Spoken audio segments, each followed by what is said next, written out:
Madoff now has been sentenced to jail. But what about those people who were supposed to put an end to his fraud so many years ago? No one even knows who they were. They were not fired. They were not prosecuted. Nothing happened to them. And I can't help but wonder why they never did anything and why nothing happened to them. And to me, it smells of corruption. No i tutaj co prawda Wesprzyj został skazany, poszedł do więzienia, natomiast trzeba zadać pytanie, cóż z tymi ludźmi, co się stało z tymi ludźmi, którzy go nadzorowali, prawda? Czy ktoś z nich został zwolniony, czy ktoś z nich został ukarany, czy jakieś postępowanie przeciwko nim się toczyło? Nie, nawet nie wiadomo, kto za to był odpowiedzialny, prawda? Przy czym, jak się nad tym zastanowić, że im się nic nie stało, prawda, że żadne kroki nie zostały podjęte, no to przynajmniej na mój nos to mi tutaj śmierdzi korupcja. We don't know yet what happened, but in my opinion, if it looks like a fish, it smells like a fish, and tastes like a fish, it's probably a fish. Co prawda nie wiemy, co się stało, ale moim zdaniem, jeżeli coś wygląda jak ryba, pachnie jak ryba, jeszcze smakuje jak ryba, to musi być ryba, prawda? We don't need more of this kind of regulation. We need prosecutions holding people in government and in the private sector fully accountable for this kind of fraud and the collaboration with it. I tutaj oczywiście tak powiem, tego typu regulacji, tego typu nadzoru nam nie potrzeba, natomiast powinniśmy mieć taką sytuację, że ludzie zarówno pracujący w rządzie czy w firmach prywatnych powinni być pociągani do odpowiedzialności, powinni być odpowiedzialni za to, co robią i jeżeli coś takiego się stanie, to powinno być prowadzone postępowanie przeciwko nim.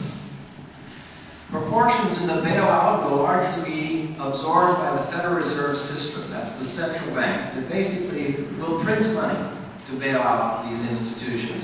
And then there's the Federal Deposit Insurance Company, which will rely on the printing of money from them. And the Treasury Department, which will rely on the printing of money from them too. All of these are coming from, well, taxes or indirect taxes in the form of inflation, more money. No i tutaj, jeżeli popatrzymy, skąd będą pochodziły te pieniądze na plan ratunkowy, no tu widzimy, że największy udział to będzie rezerwy federalnej, czyli 4,4 biliona dolarów. Później będzie korporacja ubezpieczeniowa, Federalna Korporacja Ubezpieczeniowa Depozytów, 1,5 biliona, Departament Skarbu kolejny 1,1 biliona, czyli tak naprawdę to oznacza, że po prostu to będą pieniądze drukowane albo to będą ukryte, to będą podatki, czy bezpośrednie, czy pośrednie, w postaci na przykład rosnącej inflacji.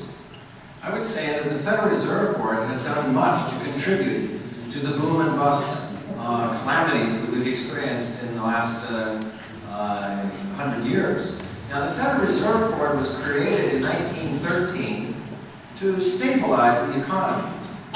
They funded World War I, and then after that we had the Great Contraction, or the Great Depression, an enormous decline in the American economy, which had worldwide effects. It was deeper and longer than ever in American history. And I conclude, as many do, that the Federal Reserve Board did much to create these problems and is still a part of our problems today. No i tutaj można się zastanawiać, a w każdym razie taka jest moja opinia, jaka jest rola Banku Rezerwy Federalnej, który był ustanowiony w 1913 roku po to, żeby ustabilizować cały system ekonomiczny. No ale jak popatrzymy na to, co się stało później i co się dzieje dzisiaj, to widzimy, że no dość niedługo po utworzeniu Banku Rezerwy Federalnej pojawił się ten największy kryzys, najgłębszy i najdłuższy kryzys w historii Stanów. No i ta sytuacja nadal trwa. This is a chart that shows the interest rates set by the Federal Reserve Board for the economy, and these shaded areas are the recessions that we experienced. And you can see, and I believe, that each of these recessions was preceded by a rise in the interest rates to fight the inflation that they previously created by the low interest rates. And then after the recession, then they lowered the interest rates, generating another bubble, fighting the bubble, then causing the recession again. In each case, the recessions are preceded by a rise in the interest rates, including the current one. This recession immediately preceded by a very low and long lowering of interest rates, creating to the large bubble that we have, and then raising the interest rate, leading to the recession that we have. No i jeżeli popatrzymy na wykres stóp procentowych ustalanych przez Bank Rezerwy Federalnej, to i na te cienie to jest w latach od 50 do teraz, a te ciemne paski to są po prostu okresy recesji, to widzimy, że przed każdym takim okresem recesji następował wzrost stóp procentowych, czy po prostu stopy procentowe były podnoszone przez Bank Rezerwy Federalnej po to, żeby walczyć z tą inflacją, która pierwotnie była wywołana przez bardzo niskie stopy procentowe. Czyli te rosnące stopy procentowe, prawda, doprowadzały do recesji. Po recesji następowała obniżka stóp procentowych po to, żeby z recesją walczyć.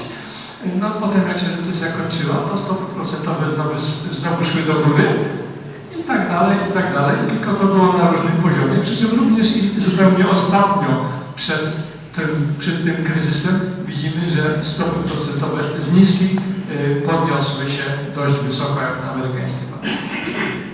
This chart shows the purchasing power of the US dollar for the past 200 years, from 1800 up to roughly up to the present.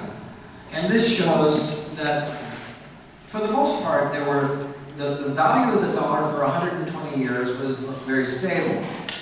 We had a gold standard during this time, but it was abandoned during the War of 1812, the Civil War, and World War I. Governments have three ways of funding anything. One, they can tax people.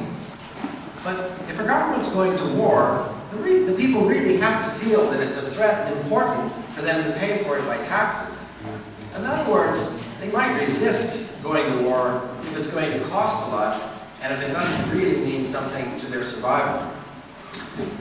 Ten wykres przedstawia siłę nabywczą dolara amerykańskiego w ciągu ostatnich 200 lat, czyli od roku 1800 do teraz. I widzimy, że przez mniej więcej 120 lat ta siła nabywcza była na mniej więcej stałym poziomie.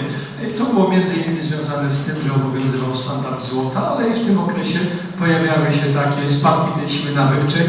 Pierwszy był związany z wojną w roku 1812, następny to była wojna domowa i wreszcie kolejny, trzeci to była pierwsza wojna światowa. No, bo jeżeli rząd chce prowadzić wojnę i to chce ją finansować, to może to robić na 3 sposoby. Pierwszym sposobem jest podniesienie podatków. No tylko tyle, że jeżeli to nie jest wojna w obronie niezależności, w obronie kraju, to wtedy ludzie mogą być niechętni takiej sytuacji, bo mogą powiedzieć, dlaczego mamy płacić za tę wojnę i mogą się na to nie zgodzić. The second means for financing war is to borrow money. Because, well, then you can tax the people after the war to pay off the debt or future generations. But the problem with that is that people don't want to loan money to a government going to war. They might not get repaid. What if they lose? Drugim sposobem finansowania wojny przez rząd to jest po prostu zaciągnięcie pożyczki. No tylko problem znów może polegać na tym, jeżeli rząd chce pożyczać na wojnę po to, żeby spłacać te pożyczki po wojnie, czyli de facto przez następne pokolenia, to się może okazać, że tych chętnych do pożyczenia rządowi nie będzie zbyt wielu, bo co będzie, jeżeli rząd przegra, prawda? Czy wtedy będzie w stanie spłacić te zaciągnięte pożyczki?